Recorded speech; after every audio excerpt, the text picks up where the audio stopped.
Computer system servicing in situ workshop layout. As you can see, in my right side, here's the entrance, and the left side is a fire exit. The purpose of the area computer system servicing training facilities are follow as: number one, practical work area.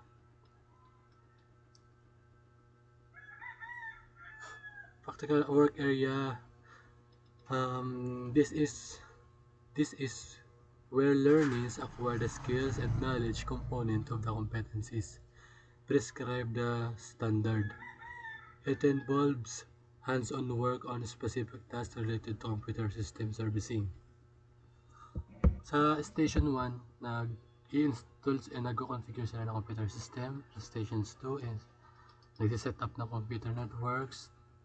Stations 3, set up computer server. And lastly, Station 4, maintain and repair computer system. Number 2, learning resource area. These areas provides learner with the knowledge requirements related to the various modules and competencies, including print and multimedia learning materials.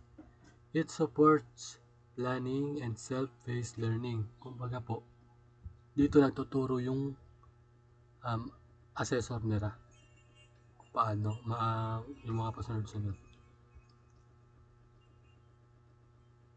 Number 3, institutional training area.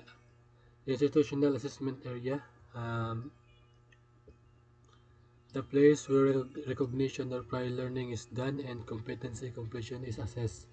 Learners' records are managed here and clarificates or achievement or issue upon competency completion skill. This assessment may also be conducted within the practical work area. Kumbaga, dito na po nagaganap yung assessment day kung para ma-claim na nila yung in-situ nila. Dito sila magpa-perform. Number 4, contextual learning laboratory.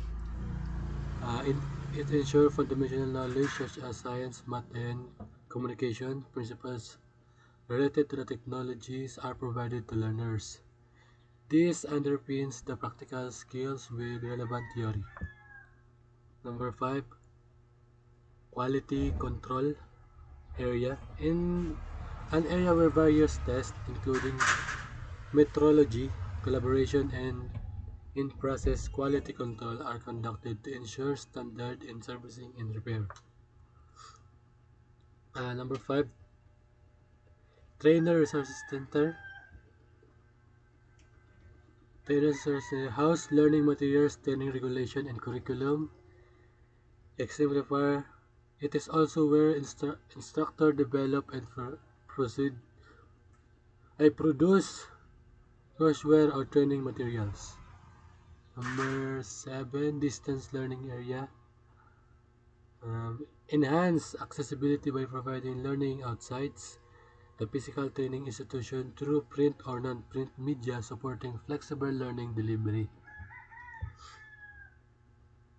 Number 8, computer laboratory. Computer laboratory equipped with computer units where learner acquire IT competencies such as word processing, spreadsheets, or desktop publishing as part of the prescribed training. Number 9, support service area. The last one is provides value-adding competencies and practical experience and related underpinning skill that support main and competencies of the computer system service technician.